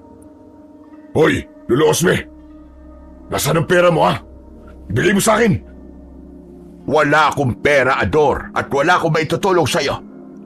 Umuwi ka na sa inyo at huwag ka nang pupunta rito kahit kailan. Ipinagtatabuyan mo na naman ba ako, ha, tanda? Kagaya ng ginawa niyo kay Coco. Doon sa kaibigan ng lalaking to, ha? Hindi namin pinagtabuyan si Coco. Husa siyang umalis dahil nag-aalala siya sa pananatili niya rito. Kung hindi niyo siya pinagtabo yan, bakit nakita ko siya mag-isa na nakaupo lamang sa bahay ni Gary? Nagkatinginan kami ni Lolo Osme dahil sa pagtataka. Imposible ang sinasabi mo na yan, Ador. Kami pa nagatid kay Coco sa sakayan ng tricycle. Baka nagkakamali ka lang sa nakita mo. Gumagawa ka lang ng dahilan para may pag-usapan. Kung sa bagay, wala naman akong pakialam kung nandito man si Coco o wala eh. Ang mahalaga para sa akin ay pera. Kaya't bilisan nyo na. Bigyan nyo na ako ng pera para makabawi pa ako sa sugal. Tumigil ka na, Ador. Wala kang makukuha sa akin ni Sikod Duling. Ganun ah. Agad na sinunggaban ni Ador ang bulsa ni Lolo Osme at pilit niyang dinudukot ang pera doon. Kaya naman, wala na akong nagawa kundi ang itulak siya. Sa lakas ng pagkakatulak ko sa kanya, bumalandra siya sa dingding ng bahay ng matanda. Anak ng 7 kamote oh. Ano sa tingin mo ang ginawa mo ha? Umuwi ka na, Ador. At huwag mo na akong guguluhin dito. Hindi ako uuwi hanggat hindi ko nalalaman kung bakit biglang naging malakas si Pablo at hindi mo ako binibigyan ng pera. Tsaka teka, bakit meron kang sugat sa dibdib ba? Kalmot ba yan? Saka ko lang naalala ang mga kalmot ng aswang sa dibdib ko. Kaya agad akong umiwas sa kamay ni Ador. Humarang si Lolo Osme para pigilan ito. Huwag mong lalapitan si Pablo. Sige na. Makakaalis ka na. Halata sa inyo na meron kayong tinatago sa akin eh. Hindi magtatagal. Malalaman at malalaman ko rin kung ano ang dahilan kung bakit may kalmot sa dibdib si Pablo. Bigla kong kinabahan dahil sa uri ng tingin ni Ador bago ito lumabas ng bahay ni Lolo Osme. Hindi maganda ang kutob ko. Baka mapagbintangan ka sa pagkamatay ni Rodel at ng mga kaibigan niya. Kailangan nating umisip ng paraan kung paano natin mapapaniwala ang mga tao na wala kang kasalanan. Kabisado ko na ang tumatakbo sa isip ng Ador na yon. Kung ganun po, maaaring masira po ang plano natin. Huwag ka magalala. Ako bahala doon. Teka, sandali lang. Kailangan muna natin magamot ang mga sugat mo at baka ma-impeksyon yan. Agad na ginamot ni Lolo Osme ang mga sugat ko sa dibdib. Pagkatapos ay nagpahinga kami sa aming silid. Kinabukasan ay nagising kami sa malakas na sigawan ng mga tao mula sa labas ng bahay ni Lolo Osme. Kaya naman, napabalikwas ako ng bangon at bumungad sa pintuan ang matanda. Sinasabi ko na nga ba't hindi gagawa ng maganda si Ador? Ikaw ang pinagbibintangan nila na pumatay kina Rodel at sa mga kasama niya. Dala nila ang katawan ng mga biktima. Ano pong gagawin ko, Lolo Osme? Wala po akong kasalanan, alam niyo yan. Alam ko. Ngunit paano natin ipapaliwanag sa mga tao na wala kang kasalanan? Wala nang ibang paraan. Kailangan ko po silang harapin. Panahon na para malaman nila ang tungkol sa mga aswang na anduduno. Sasamahan kita. Ipapaalam natin sa kanila kung ano ang totoo. Magkasama kami ni Lolo Osme nang lumabas ng bahay. Tumambad sa aming paningin ang 5 bangkay kasama ang mga tao na umiiyak. Sumisigaw sila ng katarungan sa pangunguna ni Ador. Mga kasama, nakita ko siyang sugatan kagabi. Kaya natitiyak ko na siya ang pumatay sa inyong kaanak. Walang katotohanan yan, mga kasama. Wala po akong kasalanan. Hindi po ako ang totoong bumatay sa kanila. Sinungaling ka. Alam ko na ikaw lang ang gagawa nito. Gusto mong masolo ang trabaho mo. Kaya mo sila pinatay. Tumigil ka, Ador. Minsan na ako nagkamali ng paratang sa tao. Huwag mo nang ulitin ang pagkakamaling yon. Ako ang makapagpapatunay na hindi si Pablo ang pumatay kina Rodel. Huwag na kayong magmalinis, Lolo Osme. Sanay na kayong gumawa ng kasinungalingan eh. Kaya bakit pa namin kayo paniniwalaan? Sige nga. Di ba mga kasama? Kailangan natin magkaisa. Ipakulong si Pablo at palayasin si Lolo Osme sa baryo natin. Sabay-sabay na nagsigawan ang mga tao na sumasang-ayon sa mungkahi ni Ador. Isang bagay na masakit sa damdamin ni Lolo Osme.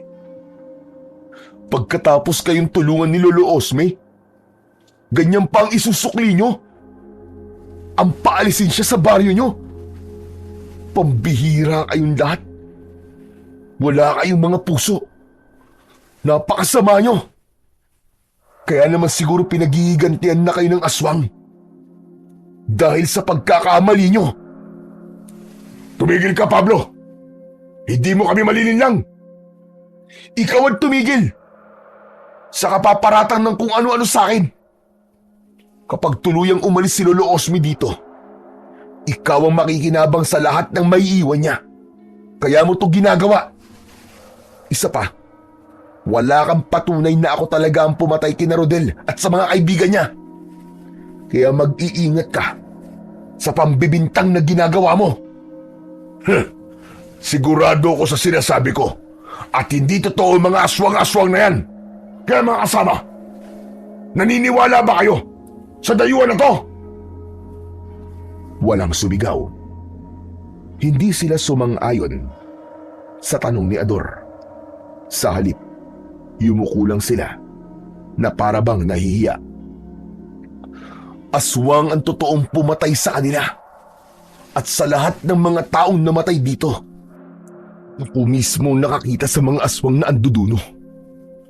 Kung nakikita niyo sugat ko sa dibdib, kalmot to ng mga aswang. At hindi ito kagagawa ng tao. Nagiganti siya sa inyo. Dahil sa ginawa niyo sa pamilya niya noon.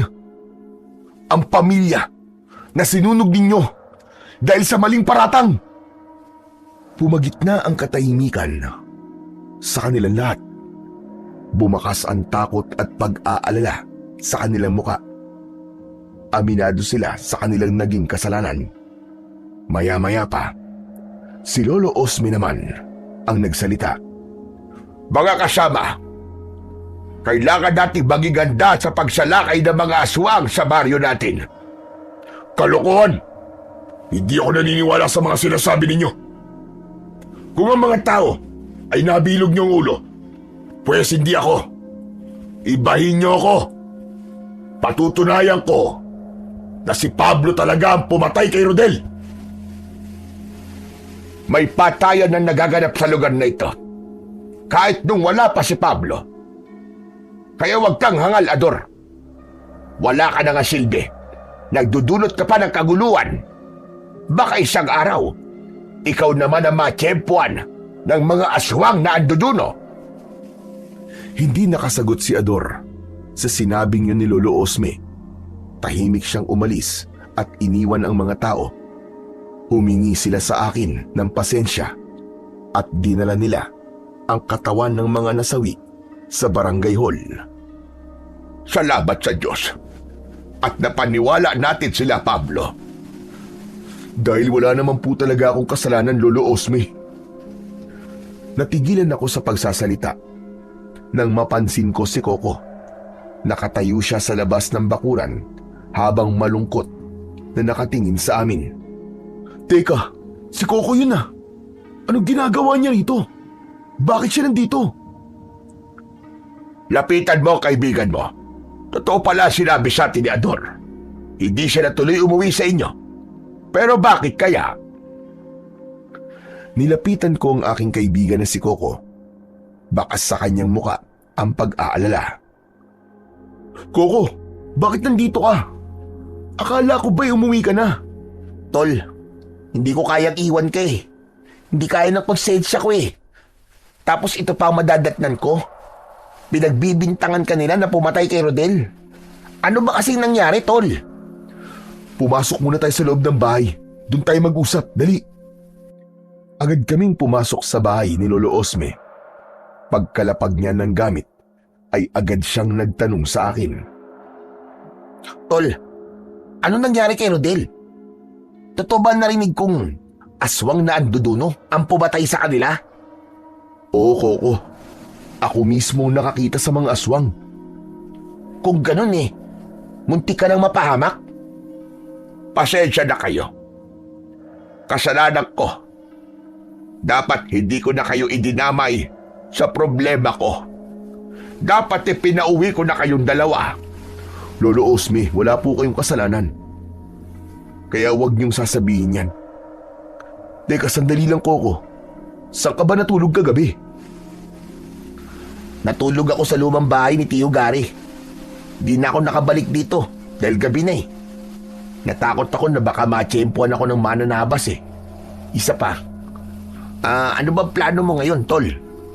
Hindi pa ba tayo uuwi? May kailangan pa akong tapusin dito, Tol. Kailangan ko pang tulungan si Lolo Osme. Ang ibig mo sabihin haharapin mo ang mga aswang? Lalabanan mo sila? Talaga bang nagpapakamatay ka na? Kaya ko naman labanan ng mga aswang Ang inaalala ko lang ay ang kaligtasan mo. Ano na lang ang sasabihin sa akin ni Mang Gary kung mapapahama ka rito, di ba? Alam mo naman na siya na lamang ang natitira mong pamilya. Magmula nang mamatay ang mga magulang mo. Kaya nga nag-aalala ko na baka mapahamak tayo rito, Tol. Pero kung buo na ang desisyon mo na manatili mo na rito, sasama ako. Lalabanan ko rin ang mga aswang na yon. Kung ganon, maraming salamat sa inyong magkaibigan. Kailangan lang nating umisip ng paraan kung paano natin malalabanan ang mga aswang na yon. Maghihintay ulit ako sa kanya sa kakauyan. Malakas ang kutob kong babalik sila roon para mambiktima. Teka, nasa na nga palang itak mo, Coco? Bakit hindi mo dala? Naku, naloko na. Hindi ko na namalayan kung saan ko nahulog ang itak ko. Anak ng, paano yan? Kailangan mo na sandata na magagamit laban sa aswang. Teka, ako na lang ang gagawa ng paraan. Manghihiram muna ako ng itak kay Ador. Kailangan ko munang umalis. Babalik din kagad ako. Sige po, Lolo Osme. Mag-iingat po kayo. Agad na lumabas ng bahay si Lolo Osme, papunta sa bahay ni Ador. Ngunit pagsapit ng gabi, ay wala pa rin ang matanda. Bumundol ang kaba sa aking dibdib dahil sa labis na pag-aalala. Bakit kaya hanggang ngayon wala pa rin si Lolo Osme? Saan kaya siya nagpunta? Ano kaya ang nangyari sa kanya? Baka naman nag-away na naman sila ni Ador. Alam mo naman yun Hindi. Kakaiba talaga ang kabang nararamdaman ko ngayon. Para bang merong nangyaring masama kay Lolo Osme? Ano ka ba naman, Tol? Walang mangyayaring masama sa kanya. Ang mabuti pa kaya magpahinga na muna tayo. Bigla akong naramdaman ng antok Wala kasi akong maayos sa tulog kagabi. Sige, Tol, mauna ka na. Hihintayin ko pa si Lolo Osme. Tumayo si Coco mula sa upuan nito, saka pumasok sa kanyang silid. Ako naman ay lumabas ng bahay at naghintay sa balkonay. Pagkalipas ng ilang minuto, hindi pa rin dumarating si Lolo Osme. Kaya naman, naisipan ko na sunduin na ang matanda. Teka, yung itak ko, nasa loob pala. Pagpasok ko ng bahay, ay nagulat ako nang makita ko si Coco na hawak ang aking itak. Coco?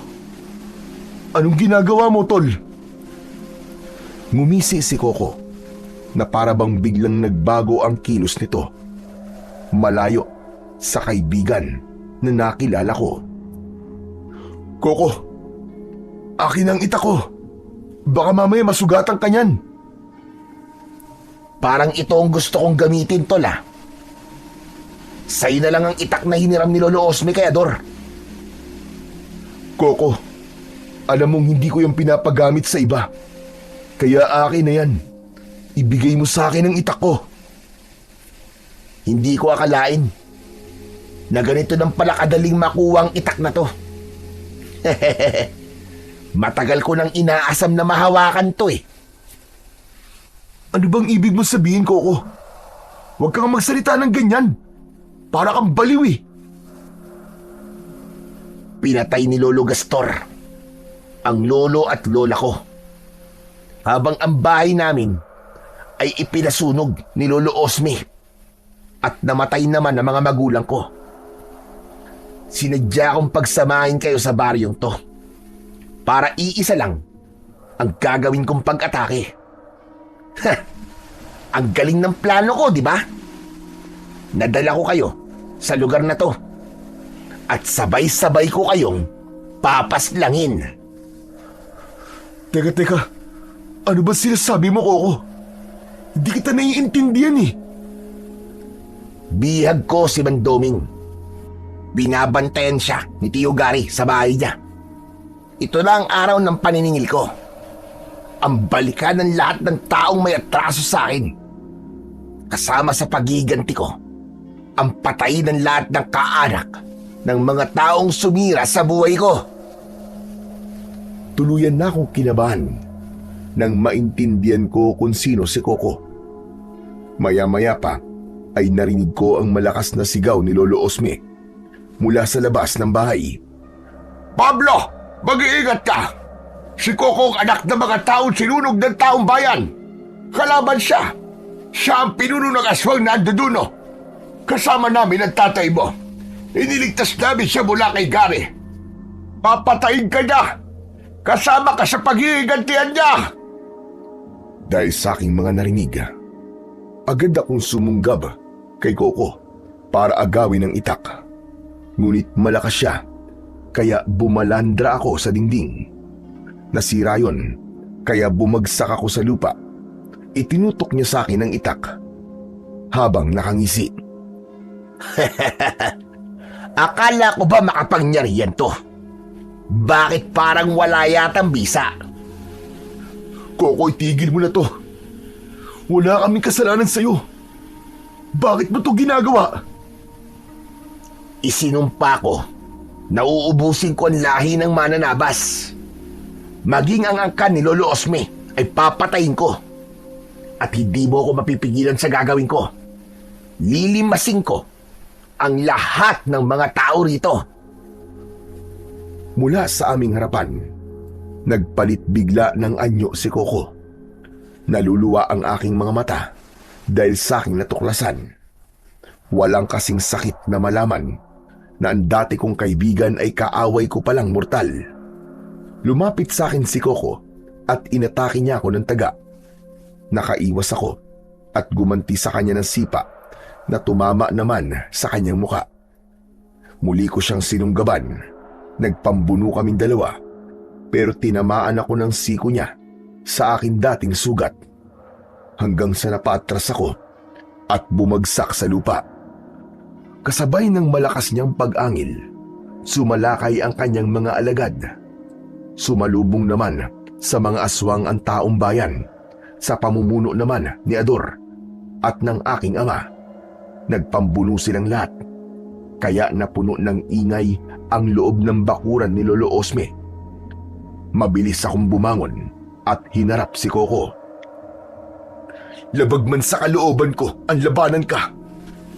Ngunit hinihingi na ng pagkakataon para matigil ng pagiganti mong walang kwenta. Hindi ikaw ang nasasaktan. Hindi ikaw ang nawalan. Kaya nasasabi mo yan. Sinira nila ang buhay ko.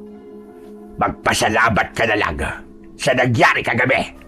Dahil kung hindi ko napatay si Rodel, natitiyak ko na ikaw ang papatay nila. Hindi ko magiging utang na loob sa'yo ang pumatay ng taong walang kalaban-laban. Wala na rin naman saysay kahit magpasalamat ako sa'yo. dahil sa dami ng pinatay mo. Masahol ka pa sa demonyo. Pwes, ipapakita ko sa'yo ang pagiging demonyo ko!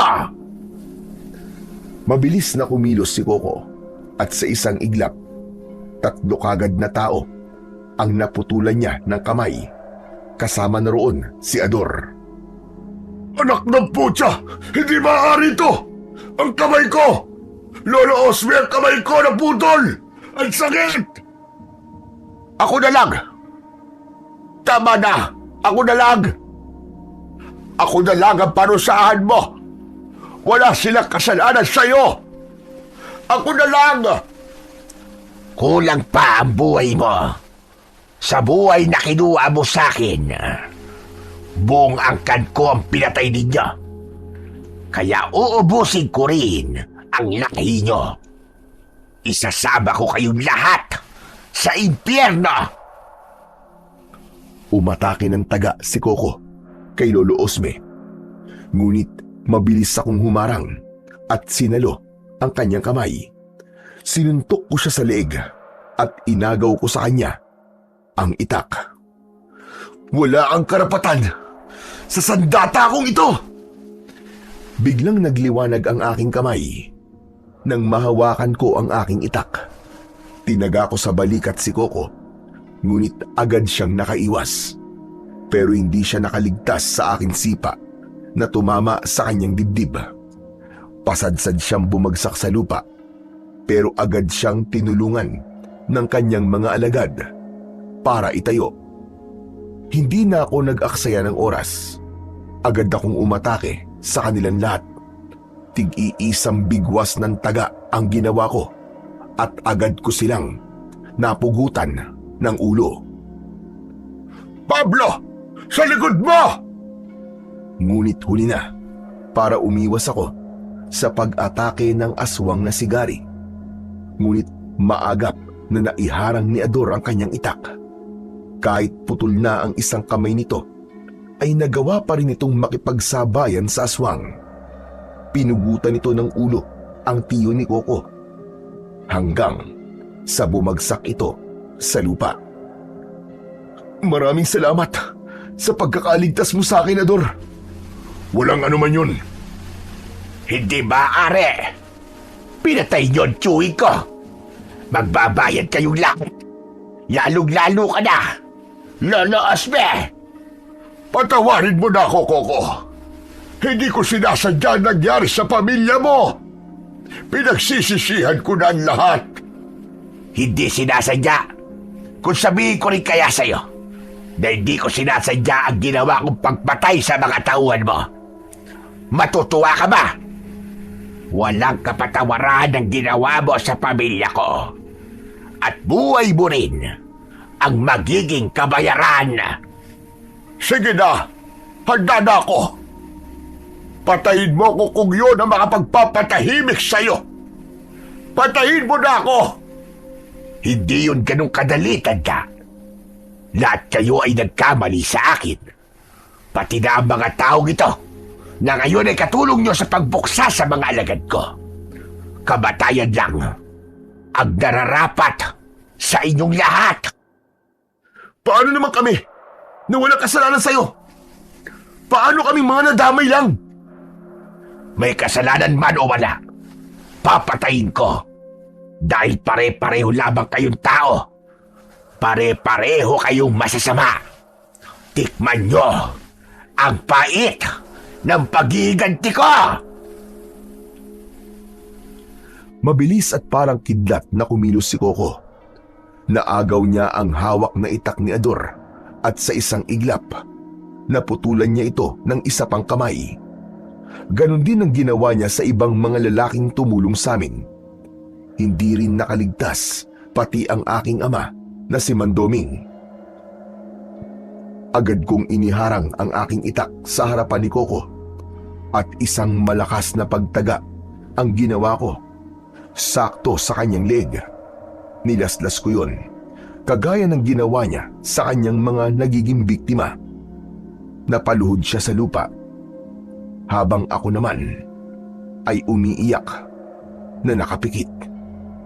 ayokong makita ang kamatayan ng aking matalik na kaibigan. Patawarin mo ako, Koko. Kailangan kong gawin to para sa kaligtasan ng lahat. Mali ang paghihiganti. Masyado ka nagpadala sa galit at tukso ng kasamaan. Ngunit ganun pa man, lahat kami ay humihingi sa iyo ng kapatawaran. Patayin mo na ako, Pablo.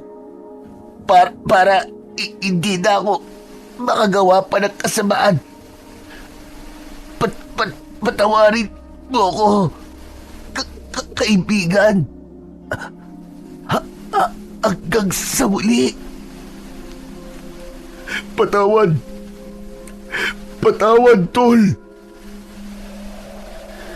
Isang malakas na pagtaga ang ginawa ko habang nakapikit at umaagos ang masaganang luha sa aking pisngi.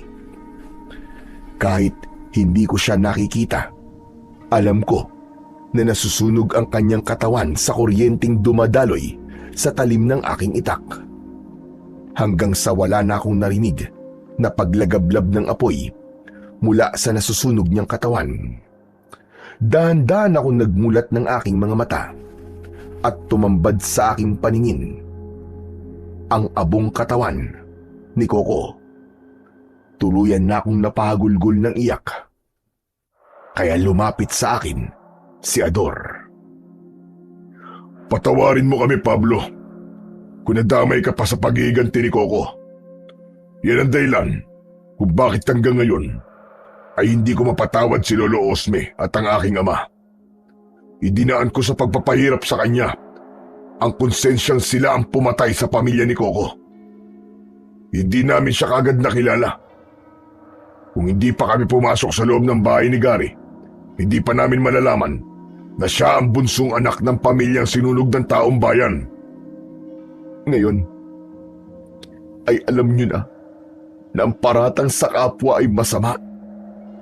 Dahil magdudulot lamang yun ng kaguluhan, paghihiganti, at maaari pang mauwi sa pagpatay.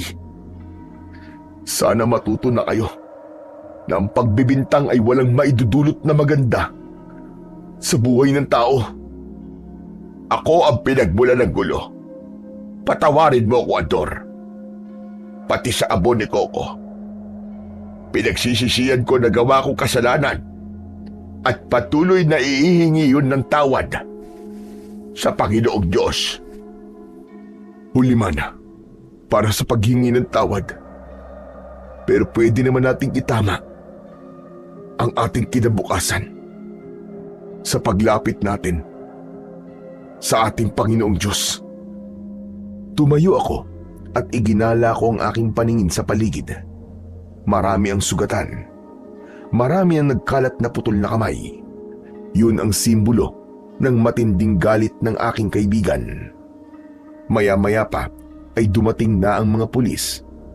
Nalaman nila na si Coco ang totoong pumatay sa mga biktima. Yun ang dahilan kung bakit karamihan sa mga taong nakatira sa baryo ng Santilro ay putol ang kanang kamay. Muli kaming bumalik sa aming baryo kasama si tatay. Itinabi ko ang aking itak at kinalimutan ang mga nangyari.